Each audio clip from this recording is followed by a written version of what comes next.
Laminate is a thin decorative surface layer that's usually glued onto a particle board base to create a countertop. Laminate is by far the most affordable countertop material on the market. It comes in endless choices of colors and patterns, from solids to simulated wood or granite. They also use laminate for kitchen cabinets, furniture, and laboratory surfaces.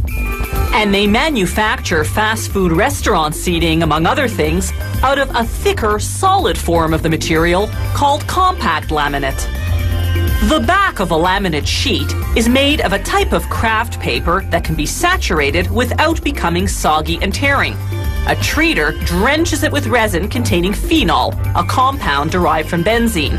The resin doesn't merely coat the paper, it absorbs right through.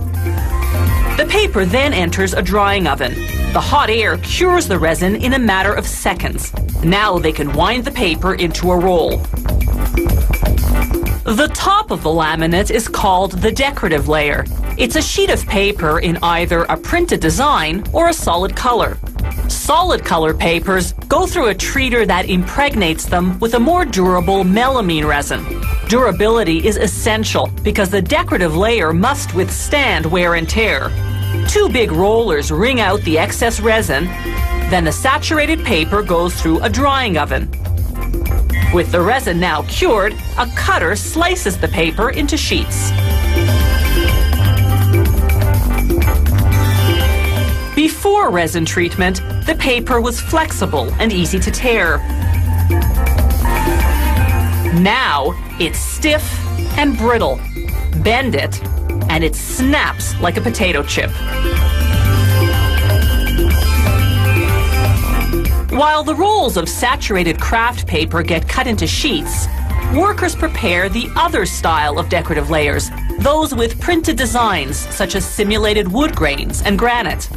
The treatment process for these papers is quite different than that for the solid color papers. Workers start by cutting them into sheets the same length as the craft paper sheets. These papers don't go into a treater to be saturated with resin.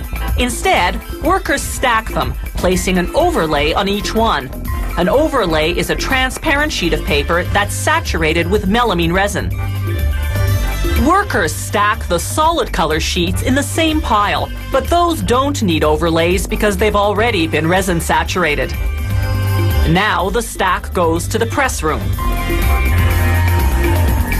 There, workers put saturated craft paper under each decorative layer.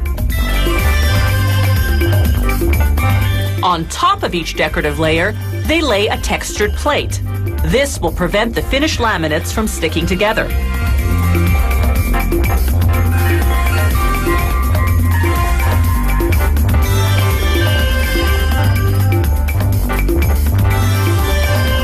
Everything now goes into a press. The intense heat and pressure compress the layers.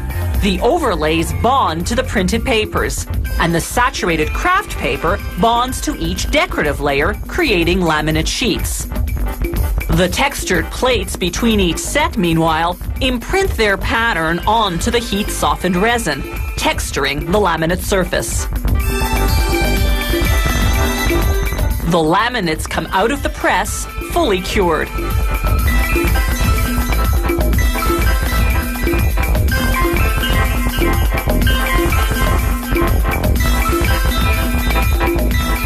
On the finishing line, machines trim off any excess paper on the edges and sand the back of the sheets.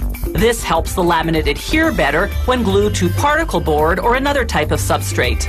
To produce compact laminates, workers compile a thick stack of black saturated craft papers and sandwich it between two decorative layers.